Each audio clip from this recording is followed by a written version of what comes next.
Mais um discurso de Jair Bolsonaro na abertura da Assembleia Geral da ONU. Mais uma oportunidade na qual o presidente falou em tom de campanha numa situação oficial em que estava ali para representar o país. Mais uma ocasião que contribuiu para a imagem deteriorada no exterior do presidente brasileiro, que agora tenta a reeleição. Eu sou a Suzana Souza e esse é o Durma Com Essa, o podcast de notícias do Nexo.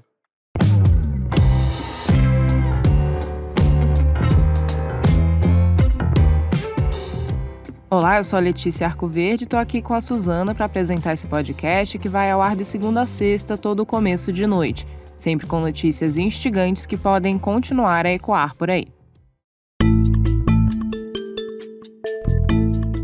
Terça-feira, 20 de setembro de 2022, dia em que Bolsonaro discursou na abertura da Assembleia Geral da Organização das Nações Unidas. O evento acontece na sede da ONU, em Nova York, nos Estados Unidos. Durante 21 minutos, o presidente, que está em campanha para a reeleição, discursou sobre o que ele acredita ter sido bom no seu governo. Ele passou por temas como o meio ambiente, a pandemia da Covid-19 e a economia do país. No discurso, Bolsonaro também inflou a sua popularidade ao tratar de questões da política doméstica.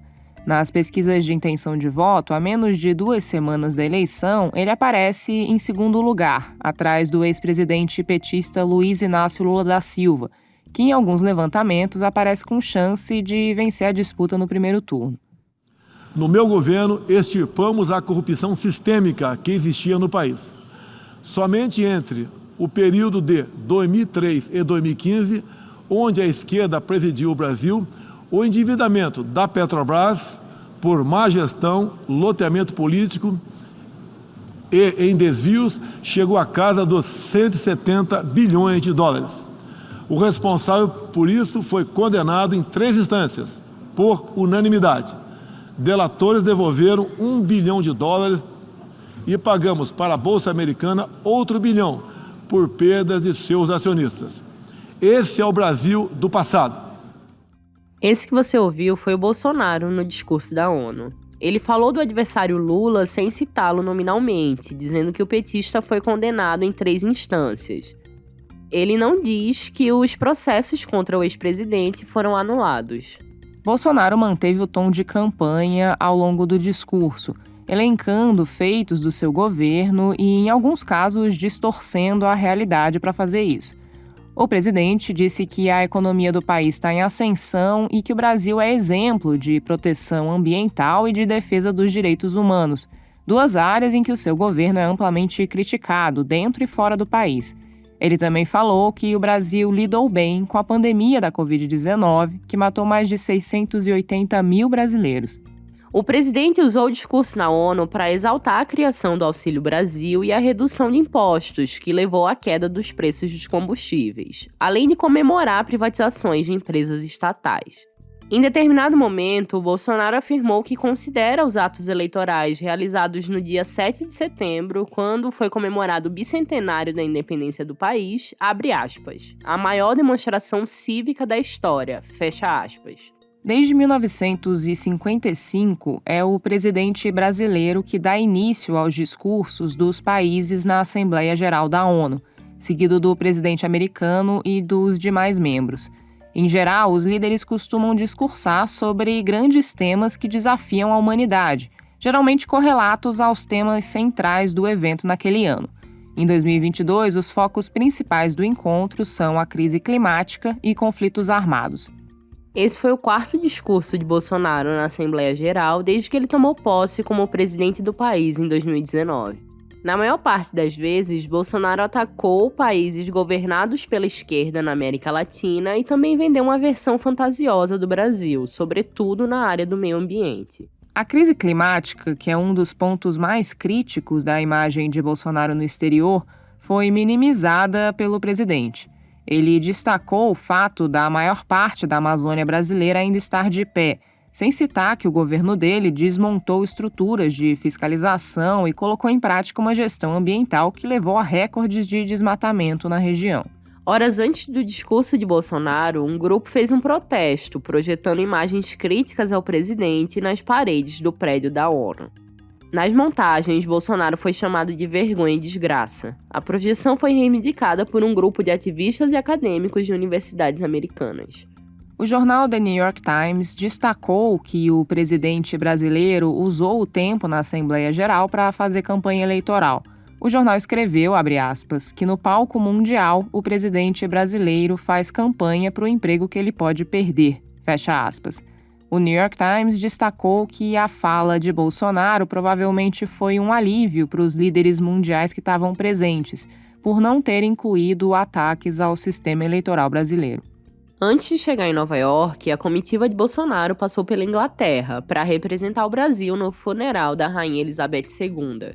O presidente também foi criticado por usar a viagem oficial para fazer campanha para a reeleição. Em Londres, Bolsonaro discursou na frente da Embaixada Brasileira, onde ele ficou hospedado. A apoiadores que estavam lá, ele afirmou que não tem como ele não vencer as eleições de outubro no primeiro turno, desacreditando as pesquisas de intenção de voto que apontam para um cenário diferente. You are disrespecting Brazil. You are disrespecting Brazil. This is the day of the Queen's funeral. This is the day of the Queen's funeral. Isso que você ouviu foi uma discussão entre um inglês e brasileiros que estavam na frente da embaixada após o discurso de Bolsonaro. O cidadão britânico diz que os bolsonaristas que estavam gritando no local estavam desrespeitando o Brasil. Ele também diz que aqueles brasileiros deveriam mostrar respeito pela morte da rainha. O jornal britânico Independent destacou que, abre aspas, Jair Bolsonaro é acusado de usar a visita ao funeral da rainha como um comício, fecha aspas. O The Guardian, que também é uma publicação britânica, disse que o presidente brasileiro voou para Londres para, abre aspas, discursar aos seus apoiadores sobre os perigos dos esquerdistas, do aborto e da ideologia de gênero, fecha aspas.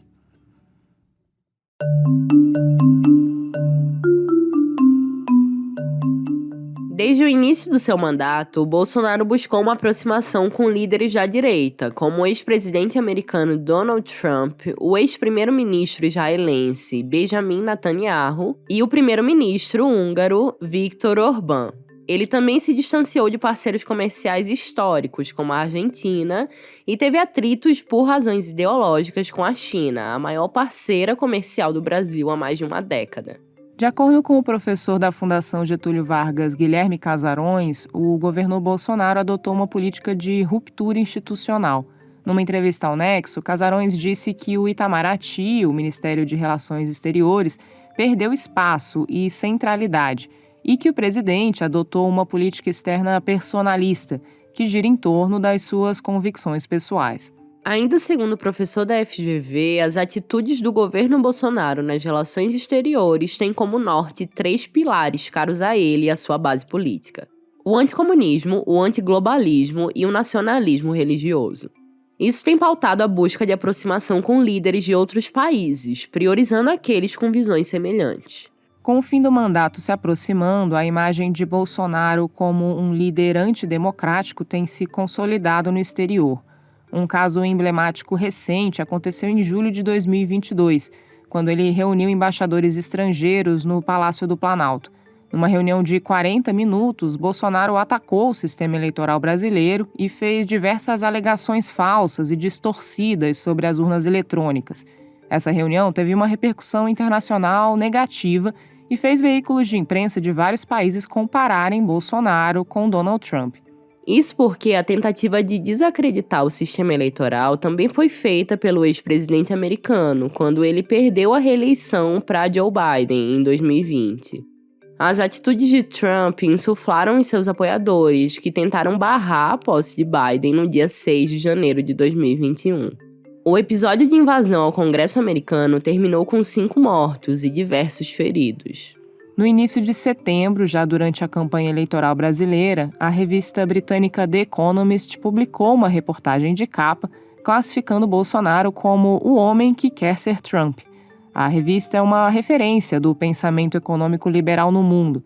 Em 2018, às vésperas da eleição que elegeu Bolsonaro, ela já havia apresentado o então candidato como a mais recente ameaça da América Latina. Em 2022, numa nova campanha, a revista chama o presidente de uma ameaça à democracia brasileira, seja em caso de vitória, seja em caso de derrota nas urnas.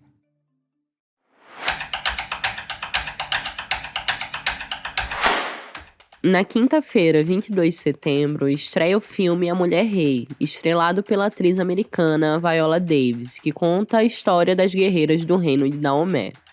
Durante os séculos 17 e 19, o reino manteve relações próximas com o Brasil no comércio de africanos escravizados.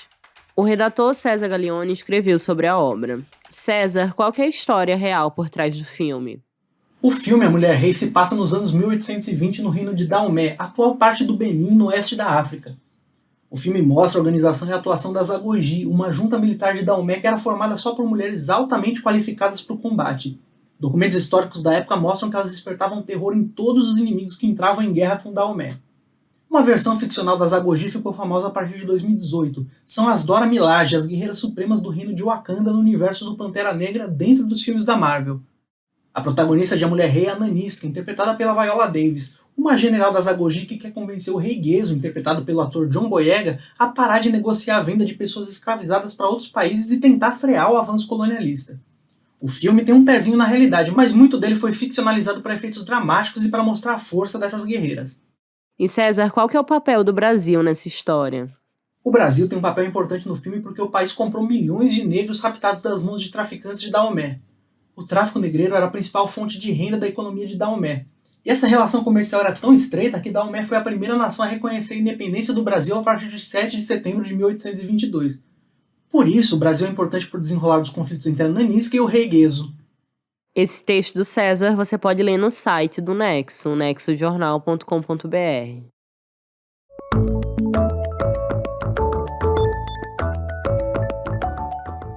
Na Ponto Futuro, editoria do Nexo dedicada a refletir sobre os próximos anos, a colunista Andréa Coutinho Lobac escreveu essa semana sobre a importância de levar em conta a crise climática e a preservação da Amazônia na hora de escolher o voto.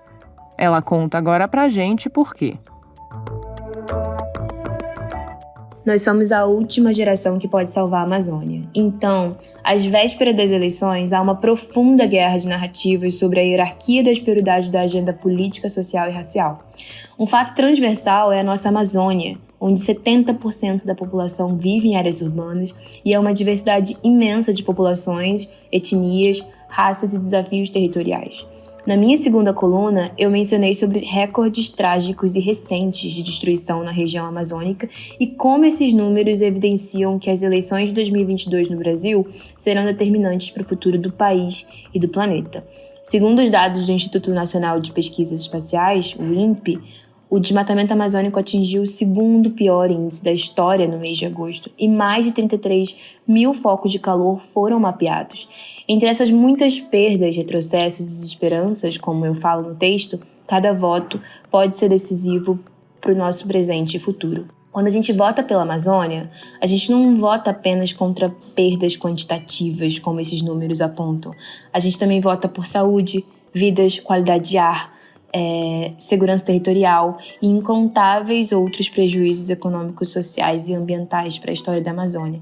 E aí vale lembrar que a Amazônia concentra a maior biodiversidade do mundo, abriga populações indígenas, negras, quilombolas, e votar por ela é um ato de justiça climática e socioambiental, já que ela vem sendo constantemente ameaçada, não apenas pelo desmatamento, não apenas pelo garimpo, queimadas, mas também seus ativistas e defensores da floresta em pé.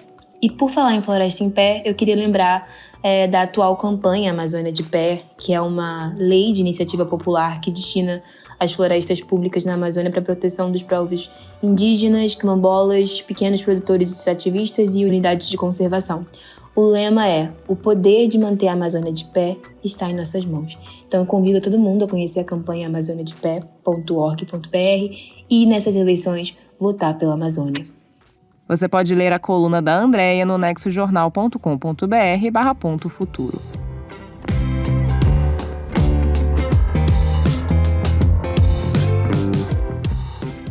Da imagem de Bolsonaro no exterior, passando pelo lançamento do novo filme da Viola Davis e terminando com um voto consciente pela Amazônia, durma com essa.